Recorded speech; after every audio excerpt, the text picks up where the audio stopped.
Hi guys! Magandang araw sa inyong lahat. Welcome to my vlog. Ngayong araw guys, mag-share ako sa inyo ng aking simpleng recipe. Magluluto ako ng tortang talong, pero itong talong ko is, ayan, bilog yan siya mga guys. Tinanggalan ko siya ng laman. Tapos ito yung laman niya. Okay, magtaka, umiitim talaga yung talong. Tapos lalagyan ko siya ng chicken breast. Hiniwa ko ng maliliit na square. Tapos meron akong sibuyas, bawang, kamatis, dalawang itlog at saka carrots. Tapos lalagyan natin ng konting cornstarch mamaya para dumikit yung ating tortang talong sa kanyang lagayan. So ngayon gigisa ko muna itong laman, itong manok at saka yung laman niya, saka yung mga ingredients. Tara na, umpisahan na natin ang ating pagluluto ng ating masarap at simpleng ulam na tortang talong pabilog. Guys, yung aking mantika pinainit ko na kasi igisa ko na yung aking mga sangkap. So ngayon umpisahan na natin ang ating pagluto. Ilagay na natin ang ating bawang. So ilagay na natin yung ating bawang kasi mainit na ang ating mantika.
Luto na siya mga guys. Kailangan natin palamigin bago natin ilagay dito sa dito. Lalagyan natin ng cheese para masarap yung ating torta.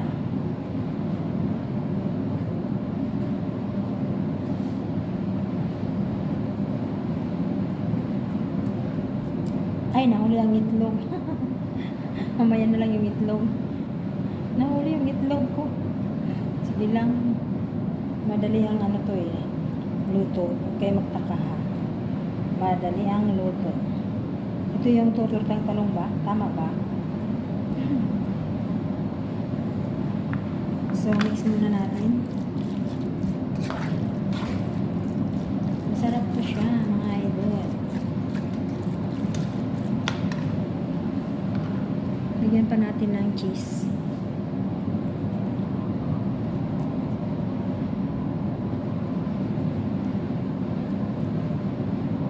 Pag gusto mo special yung luto mo, kahit pangit ang mukha, ganito yun. ganito yun nyo po. O, diba?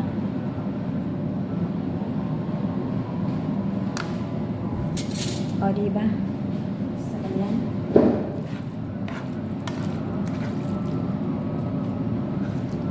Cheese na siya. Tapos, nalagyan ko siya ng itlog.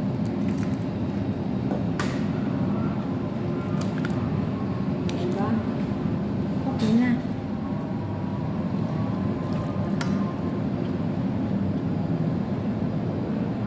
Dito-ditong video yan. Walang cutting yan. Diba? Ayan na ang ating masarap na tortang talong with cheese sa loob. Hindi ko napakita kanina kasi madali ang vlog to eh. Tapos meron tayong 1 tablespoon na cornstarch.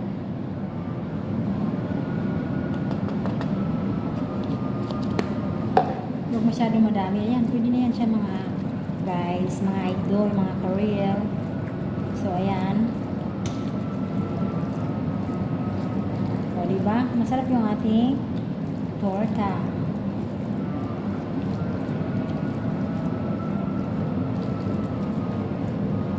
Tapos, lalagyan na natin dito. Ayan. So, ayan na ang ating tortang talong. I-oven ko na lang siya mga guys para madali lang maluto. Saka hindi na mantikain. Lagyan lang natin to ng kunting mantika para hindi didikit mamaya. Tapos sa ibabaw, lalagyan ko ng, magbabati ako ng itlog, tapos lalagyan ko.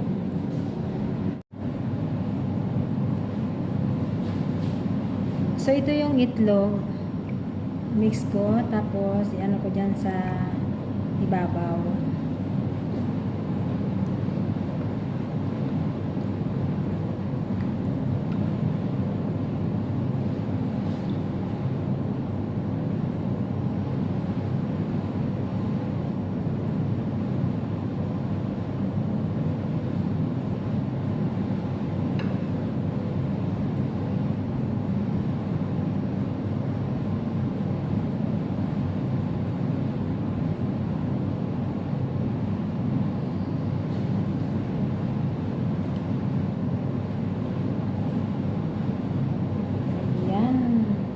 Masarap siya pero kung sa Bisaya, pakuti.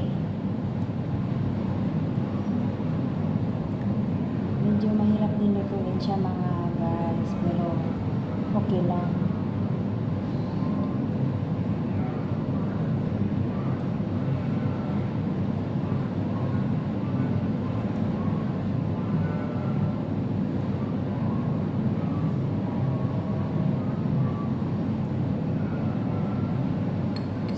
So ngayon, ilipat na natin dito.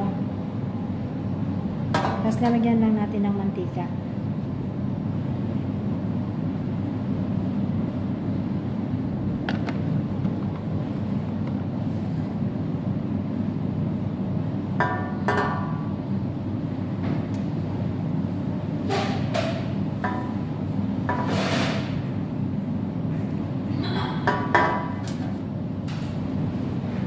Istorya natin siya mga idol, mga guys.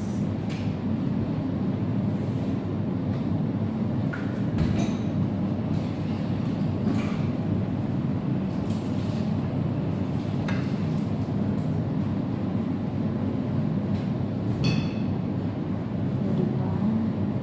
Yan ang ating turtang talong. Yan na lang natin dito kasi malalaki siya. So, yan. Tapos, ito, ganyan natin, tapos natin siya. Parang naglalaro dito. Diba? Pero sarap to siya mga idol, mga guys. Mga guys, ang ating turtang talong. So, ang ating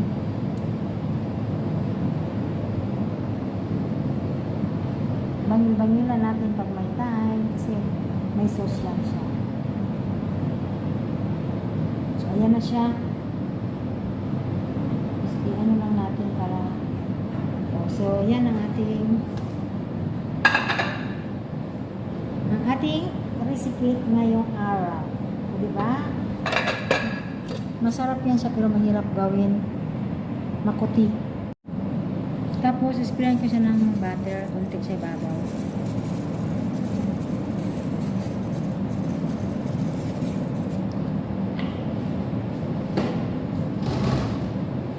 Tapos, isasalang na natin siya mga idol.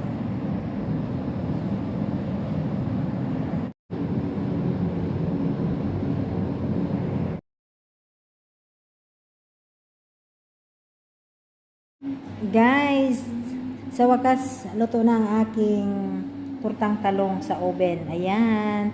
Sobrang sarap yan mga idol kasi mayroong cheese yan sa loob. Ayan, lumabas na yung cheese niya. Ayan, no? Ayan, no? Ayan. Sobrang sarap. Yan ang aking bagong recipe ngayon. Turtang talong. Pero sa oven ko siya niluto. Para hindi pumasok yung mantika sa loob. So, walang mantika yan. Kung ano yung nakita niyo kanina, yun lang ang ginawa ko. So, ayan, may kunti siyang mantika dyan. So, ayan yung ating turtang talong sa oven. So, ngayon, bubuksan natin, hiwain natin yung isang piraso. Titingnan natin kung ano ba ang kinalabasan ng ating recipe. Titikman na natin yung ating turtang talong sa oven. Ayan. So, titikman na natin kung ano ba talaga yung lasa. Hiwain natin. Ganyan lang. Special to mga idol or mga guys. Kasi talagang may cheese yan sa gitna. Ayun. O, diba? Wala siya. Hindi siya mamantikain. Cheesy. Ma-cheesy siya. Tingnan natin yan. Masarap ba talaga?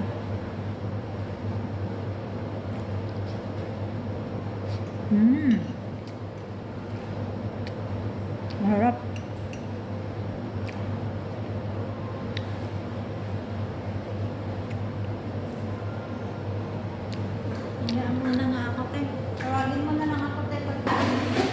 Masarap siya mga idol. Ayun sa kanyan. Pag-aalis ka na, anong pangalan nito? Lalabas ka na, diba? Tawagin mo ako ha. Kasi, ano ko pala inipat ko yung pagkain na sa oven. Sige. Masarap siya mga idol. Pang-ulam sa kanin. O, yan. So, yan ang aking simple recipe na bahagi sa inyo. Paalam na sa inyong lahat. Thank you for watching. Bye! See you in my next vlog. Sarap.